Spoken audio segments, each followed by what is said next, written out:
day, ladies and gentlemen, little sisters and brothers. We read this passage for understanding before, but seeing biblical signs of the time events manifesting daily, allow me to ask you a question, gentle strangers.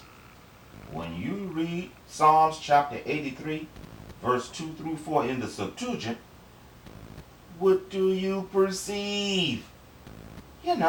Quote, "For behold, thine enemies," my God's enemies, fallen angelic, "have made a noise," semicolon, "and they that hate thee," earthly representation, including the netherworldlians, "have lifted up the head. Against thy people they have craftily imagined a device, comma, and have taken counsel against thy saints." Stop.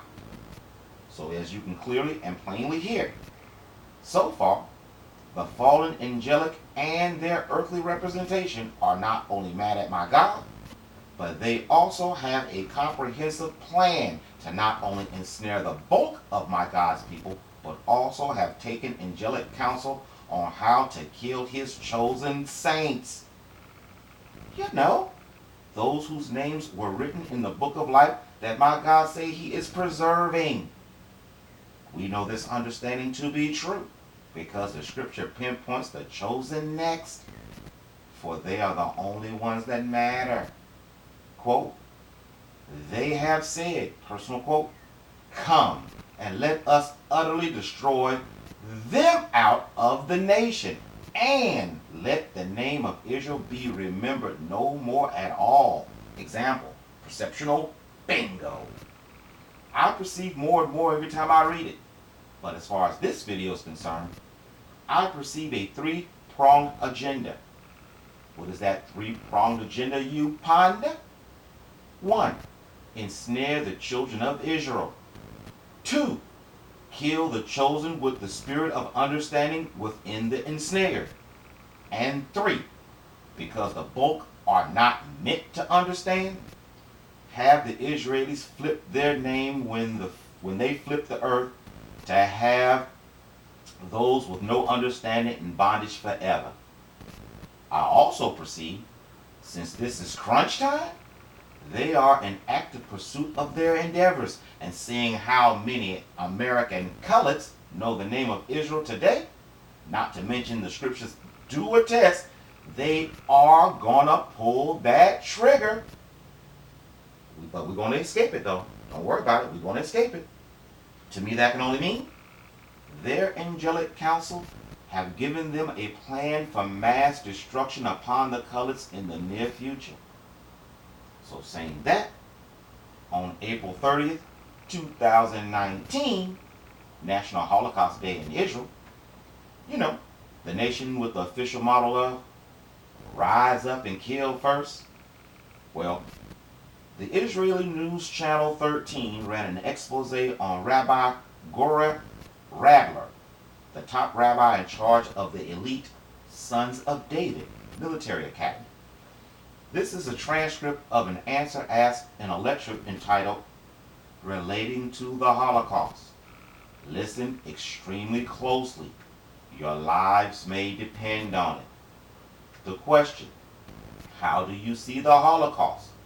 The answer: the Holocaust was not about killing the Jews. That's nonsense. And that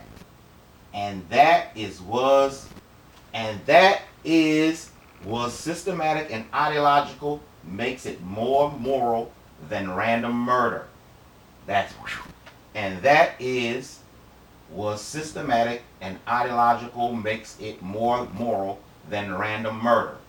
Humanism, secular culture, that is the Holocaust.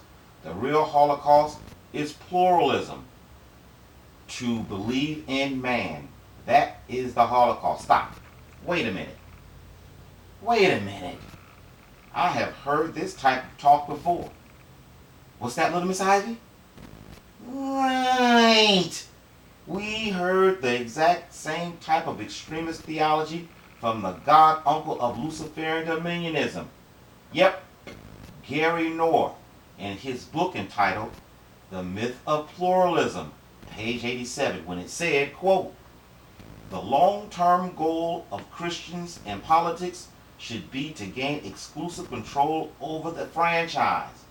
Those who refuse to submit publicly to the eternal sanctions of God by submitting to the church's public marks of the covenant, which is baptism and the Holy Communion, must be denied citizenship just as they were in ancient Israel. Example, and we all know by now, the unholy communion is asking to be possessed. Hey, wait, just like the Israelis, huh? What are the odds they have the exact same resolve at the exact same time and they not be somehow in some way connected? It's just an observation. I don't mean nothing by it. Let's continue with the interview. Quote, for years, God has been screaming that the diaspora is over, but Jews aren't obeying.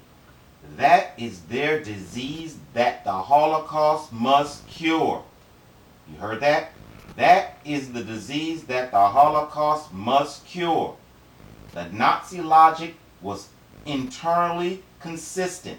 Hitler said that a certain group in society is the cause of all the evil in the world, and therefore it must be exterminated. He's asked a question. No, he's asking a question. Now he's about to ask a question.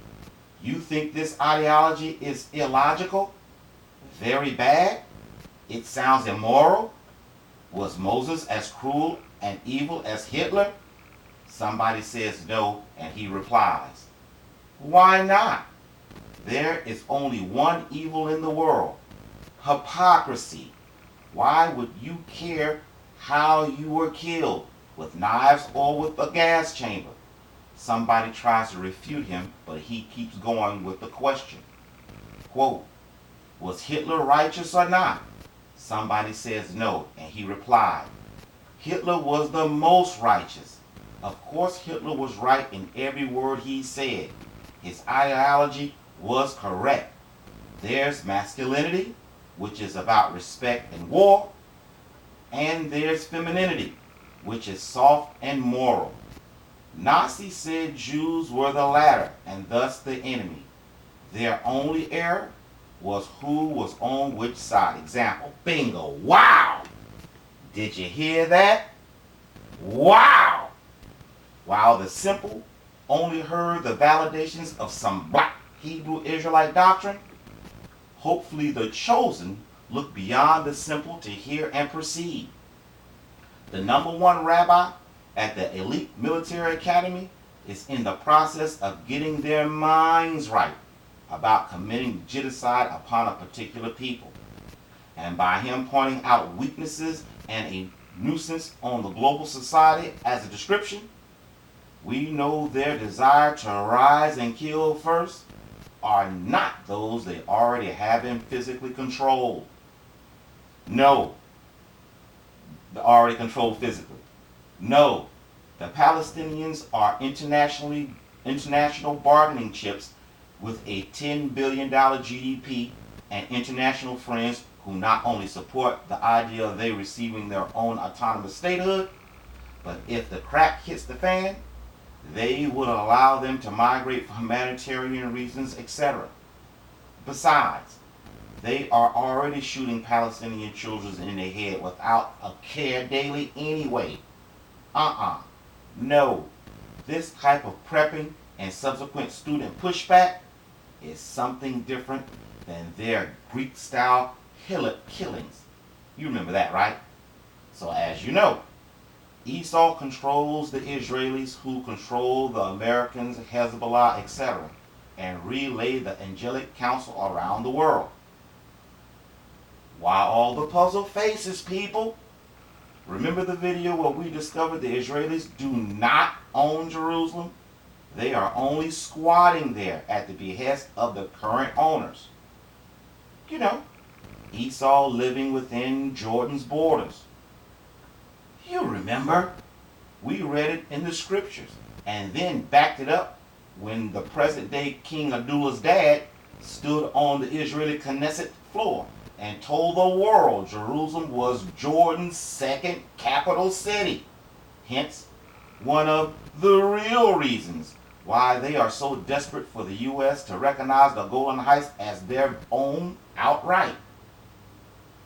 Now, wait a minute, before you formulate the opinion that this is blasphemy and madness, before hearing all the matter, when you add the Signs of the Time headline of, quote, 1,000 Israeli soldiers to arrive in Honduras to train troops, police on border protection, and that was May 2nd, 2019, to me that can only mean where we can see 1,000, there's another 1,000 where we are not meant to see. And for the chosen, that can only mean, oh shit. And if we simply listen to what he said with wisdom, understanding, and with the knowledge of our history series, by the process of elimination, he let those who are supposed to know exactly who he was talking about. Let me explain by asking you a question.